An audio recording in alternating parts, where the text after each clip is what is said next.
Defence welfare news channel पे आपका स्वागत है। आज का बहुत खास मुद्दा है 30 सितंबर 2024 हाई कोर्ट दिल्ली में एमएसपी पे फैसला आने वाला है। हम इस पे बात करते हैं वॉइस ऑफ एक्स सर्विसमैन के संयोजक वीर बहादुर सिंह जी से और जानते हैं कि जो एक न्याय संगत मांग है पूर्व सैनिकों की कि इक्वल एमएसपी मिलना चाहिए, चाहे वो सर्विंग हो चाहे पूर्व सैनिक हो, सबका अधिकार है, एक समान मिलिट्री सर्विस पे सबको मिलना चाहिए। और इस पे आगे बातचीत के लिए चलते हैं वीर बहादुर सिंह जी के पास। आपका बहुत बहुत धन्यवाद, स्वागत है कि आप पूरे एक सर्विसमैन सोसाइटी को लीड कर रहे हैं और उनके लिए काम कर रहे हैं। तो आज का कोर्ट का क्या फैसला रहा और लोगों की एक बड़ी उम्मीदें हैं, उम्मीदें कहाँ नाउम्मीद होगी या उम्मीद जगेगी और लोगों को एमएसपी मिलेगा? धन्यवाद आपका भी, के चैनल्स के भी, आपके व्यूअर्स के। देखिए, हम लोग केस लड़ रहे थे, आज भी कई 3 जज बदल गए, बल्कि 4 बदले, 4 भी 5 बदले। 5 जजेस या तो बदले या कर हम किसी में बहस पूरी नहीं हो पाई। कभी सरकारी वकील भागता रहा, कभी कुछ करता रहा। तो इस बार मैंने प्रेसिडेंट ऑफ इंडिया को चिट्ठी लिखा था और आरटीआई लगाई थी कि सरकारी वकील बहस क्यों नहीं करते, इनके पेड़ होता हो और ये भागते क्यों। मैंने माननीय महामहिम राष्ट्रपति महोदय को भी लिखा था, ये लोग इस तरह का करके इस जस्टिस को डिनाई कर रहे। तो आज नए जज के सामने केस आया, आज ही सुना, आज ही डिस्पोज कर दिया केस। हम अपनी सब बातों को एग्री किया। जो हमने जो डिस्क्रिमिनेशन है एमएसपी अवार्ड में, राइट डिस्क्रिमिनेशन है, उसके संबंध में पूरी बहस, नर्सेस के संबंध में आरटीआई लगाई थी मैंने, उसके बारे में वो भी दिखाया, उसका भी बात किया, मतलब कंप्लीट बात किया। लेकिन मुझे लग रहा था कि जज जो हैं कुछ ज़्यादा जल्दी में थे या जैसे भी हो, उन्होंने केस डिस्पोज कर दिया और मेरिट पे ना जाते थे, मेरिट पे गए ही नहीं, केस की मेरिट पे नहीं गए, बल्कि ये कहा, सरकारी वकील की बात को माना कि एक हाईकोर्ट हरियाणा, पंजाब, चंडीगढ़ में एक नायक हरपाल ने केस डाला था, जो कि केस खारिज हो गया। तो उसी केसेस को लेके सरकारी वकील कहते रहे कि ये तो केस खारिज हो गया है, यहाँ कैसे निर्णय हो सकता है। तो उन्होंने एक और प्ली दिया कि ये एक्सपर्ट बॉडी है, ये कोर्ट के जुरिडिक्शन में नहीं है, ट्रेन अलाउंसेस का डिसाइड करने का अधिकार गवर्नमेंट को है, एडमिनिस्ट्रेशन को है। तो वो जो गवर्नमेंट एडमिनिस्ट्रेशन का प्ली दे रहे थे कि पे कमीशन का रिव्यू कोर्ट नहीं कर सकता। देखिए, बात मेरी तो नहीं हो रही, पे कमीशन की जो है जुरिडिक्शन, कोर्ट का जुरिडिक्शन नहीं है, वो एक्सपर्ट बॉडी है, उसने जो फैसला किया उसको चैलेंज नहीं किया सकता। तो हम लोगों ने माननीय सुप्रीम कोर्ट के रूलिंग रखी थी कि rarest of the rare cases के अंदर अगर हॉस्टाइल डिस्क्रिमिनेशन है, ग्रोस डिस्क्रिमिनेशन, तो कोर्ट इंटरवीन कर सकती है पे कमीशन की रिपोर्ट में, ये लेकर हुई। लेकिन दूसरी बात इस पे वो ये बात कही, दूसरी बात वो चंडीगढ़ हाई कोर्ट के लेके आ गए ऑर्डर को कि भाई चंडीगढ़ ने इस मामले में नायक हरपाल के केसेस को डिस्पोज कर दिया। तो फाइनली उन्होंने हमारी बात को भी रखते हुए जो इनकी ग्रेवेंसीज है या जो इनका इंटाइटलमेंट है वो सही है, लेकिन क्योंकि पे कमीशन एक्सपर्ट बॉडी है, उसका रिव्यू हम नहीं कर सकते। और सिमिलर केसेस में चंडीगढ़ ने ऑर्डर कर दिया है, लिहाजा इनके केस को भी डिस्पोज कर दिया। वीर बहादुर सिंह जी, चंडीगढ़ कोर्ट ऑर्डर को, वीर बहादुर सिंह जी, तारीख पे तारीख, तारीख पे तारीख, तारीख पे तारीख हम लोग सुनते थे, इंतजार था उस तारीख का, वो तारीख भी आ गई 30 सितंबर 2024। लाखों सैनिकों की एक आवाज़ थी इक्वल एमएसपी की। हमारे पास लगातार कॉल आ रहे हैं, मैसेजेज आ रहे हैं कि कोर्ट केस का क्या हुआ, और ये सुन के सबको धक्का लगेगा। लेकिन मुझे उम्मीद है कि इस मामले को लेके हम लोग सुप्रीम कोर्ट में जाएंगे और माननीय सुप्रीम कोर्ट इस चीज़ को मानेगी कि सबका इक्वल एमएसपी का अधिकार है और मिलना चाहिए। निश्चित कोर्ट में जाएंगे। मैं भी कह रहा हूँ कि मेरिट पे नहीं गए, हम लोगों ने पैरामीटर को कि पैरामीटर क्या है एमएसपी का कई बार कहा। इवन सरकारी वकील भी उसी बात को रिपीट कर रहे हैं। तो जब पैरामीटर है तो देने में आप डाउन कैसे कर सकते हो, डिस्क्रिमिनेशन कैसे कर सकते हो?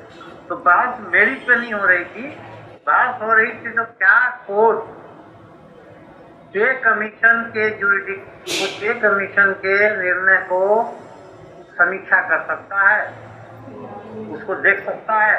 और दूसरी चंडीगढ़ की हाई कोर्ट के ऊपर तो मेरिट पे तो हम लोग खुश थे और हमारी बात को लिखा भी, कहा भी। ऑर्डर में आप देख लेना, ऑर्डर बहुत शानदार है, बस अंत खराब है, इसको डिस्पोज कर दिया क्योंकि ये केस पहले से ही डिस्पोज हो गया था और पे कमीशन का आप रिव्यू नहीं कर सकते। Rarest of the rare cases में सुप्रीम कोर्ट के गाइडलाइन के अनुसार रिव्यू हो सकता है, तो फिर हम सुप्रीम कोर्ट जाएंगे। अभी भी पूर्व सैनिकों की उम्मीदें जगी है और हमें उम्मीद है कि माननीय सुप्रीम कोर्ट एक बार पुनः संज्ञान लेगी। इस केस को आप आगे बढ़ाइए। पूरे हिंदुस्तान का एक एक वेटरन आपके साथ है, पूरे वेटरन का साथ, प्यार, सहयोग हमेशा रहेगा। और जो इक्वल एमएसपी की मांग है ये जायज़ है, संवैधानिक है, हमारा अधिकार है और इसको मिलना ही चाहिए। वॉइस ऑफ एक्स सर्विसमैन की पूरी टीम को आपको बहुत बधाई। आप लोग इस लड़ाई को यहाँ तक लेके आए हैं और आने वाले समय में हम इस केस को जीतेंगे और पूर्व सैनिकों को जो उनका अधिकार है इक्वल एमएसपी मिलेगा। देखो सर, ये केस अगर हम जीत जाते हैं तो भी सुप्रीम कोर्ट में जाना था, गवर्नमेंट जाती। अगर डिस्पोज हो गया तो हम लोग जा रहे हैं, लेकिन हाई कोर्ट से एक फायदा हुआ कि जो उनकी ऑब्जर्वेशन है, देखिए एक तो कोर्ट ने हमारी ऑब्जर्वेशन को ले डाउन किया, हमारी मांग को जायज माना, ये तो है। अब रह गई बात की पे कमीशन के रिकमेंडेशन को हम रिव्यू नहीं कर सकते और दूसरा एक पिटीशन हाई कोर्ट चंडीगढ़ में खाली है। दो को लेके दोनों को सेटल करने का अधिकार सुप्रीम कोर्ट, क्योंकि उन्होंने जज साहब ने एक बार पूछा था कि जो चंडीगढ़ ने आदेश दिया था हाई कोर्ट चंडीगढ़ में, क्या उस पर आप सुप्रीम कोर्ट गए थे दूसरे पक्ष से? सरकारी वकील ने कहा था कि वो पक्ष नहीं गया था। इनफैक्ट ये हमें भी जानकारी नहीं थी कि इस तरह का केस हाई कोर्ट चंडीगढ़ के अंदर फाइल होकर डिस्मिस हो जाते, डिस्पोज हो। देखिए, हो सकता है कि कई बार दबाने की भी बात हो, आप भी समझते हैं, हम भी समझते हैं कि पे कमीशन में विसंगतियां थी, तभी हम लोग आगे बढ़े। आप लोग आगे बढ़ के इस लड़ाई को लड़ रहे हैं। और ये कैसे हो सकता है, जो अगर मिलिट्री सर्विस पे जिसकी बात हो रही है, रिस्क अलाउंसेस की बात हो रही है, तो दुश्मन की गोली चलेगी वो सबको लगना है। रैंक वार उसमें भेदभाव क्यों? रैंक वार अगर पे है, स्ट्रक्चर है, लेकिन रिस्क अलाउंस में नहीं होना चाहिए। ये सभी पूर्व सैनिकों की मांग है, शुरू से रही है और विसंगति कहीं ना कहीं हाई कोर्ट ने माना है, तो एक बहुत बड़ी जीत है हमारी। जी, इसके अंदर माना है। आप ऑर्डर देखना, ऑर्डर बहुत शानदार है। हम लोग यही जा रहे हैं कि rarest of the rare cases का रिव्यू कर सकता है, तो सुप्रीम कोर्ट में जाएंगे कि रिव्यू करिए। और हाई कोर्ट का, क्योंकि सुप्रीम कोर्ट में हम लोग जा रहे हैं, तो हाई कोर्ट चंडीगढ़ के ऑर्डर को पलटने का या उस पर निर्णय देने में कोर्ट ने असहज महसूस किया, क्योंकि ये भी हाई कोर्ट है, वो भी हाई, क्योंकि दोनों हाई कोर्ट है, इसलिए बेंच में जाना था। इसलिए उन्होंने उस बात को लिखा, उनकी बात को डिनाइड नहीं किया। उसी ऑर्डर को, जो हाई कोर्ट चंडीगढ़ का ऑर्डर था, उसको इनकॉर्पोरेट इसमें कर दिया और डिस्पोज कर दिया। देश के सभी पूर्व सैनिकों को उम्मीद है कि सुप्रीम कोर्ट न्याय करेगी और उनकी मांग को सुप्रीम कोर्ट मानेगी और एक न्याय होगा जो लंबे समय से इंतजार है। जो पे कमीशन में विसंगतियां थी, उसका कारण आपको भी पता है, हमें भी पता है कि रीज़न क्या है और किस कारण से हुआ है। कोर्ट को भी समझ में आ गया, हाई कोर्ट को आ गया। एक बड़ी उपलब्धि है, हमारी जीत है। बिल्कुल, वो कोर्ट तो जगह ढूंढ रहा था डिस्पोज करने का, तो उसको जगह मेरिट पे मिली नहीं। जगह दो जगह थी, एक चंडीगढ़ का बहाना था कि चंडीगढ़ में केस खारिज हो चुका है, डिस्पोज हो चुका है, और दूसरा बहाना था कि पे कमीशन की रिकमेंडेशन को रिव्यू हम नहीं कर सकते, rarest of the rare cases में कर सकते हैं। तो सुप्रीम कोर्ट का गाइडलाइन है तो हम सुप्रीम कोर्ट ही जाएंगे कि आप इसकी रिव्यू करिए, क्योंकि ये ग्रॉस डिस्क्रिमिनेशन है, स्टाइल डिस्क्रिमिनेशन है हम लोगों के साथ।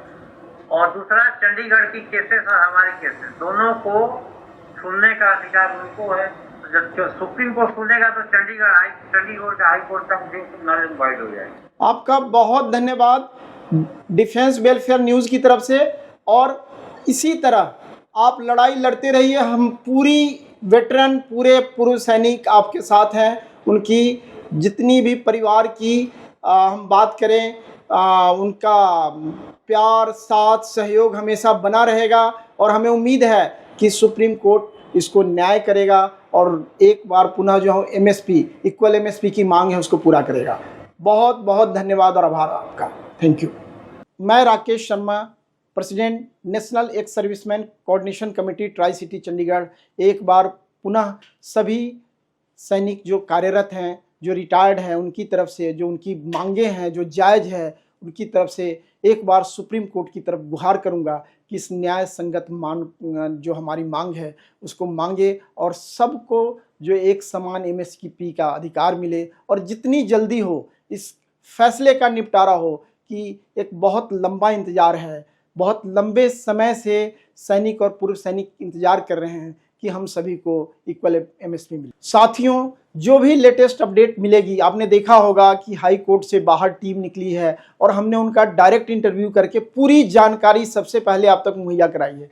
तो हर एक मुद्दे को आप तक लाना, आप तक पहुंचाना डिफेंस वेलफेयर न्यूज़ का काम है। इसको लाइक करें, सब्सक्राइब करें, शेयर करें, लोगों तक पहुंचाएं और अपनी मांगों को भी बताएं, ताकि उसके ऊपर हम आगे उसके अनुसार न्यूज़ आप तक पहुंचाएं और आगे बढ़ाते रहें। एक बार पुनः धन्यवाद और आभार। जय हिंद, जय भारत।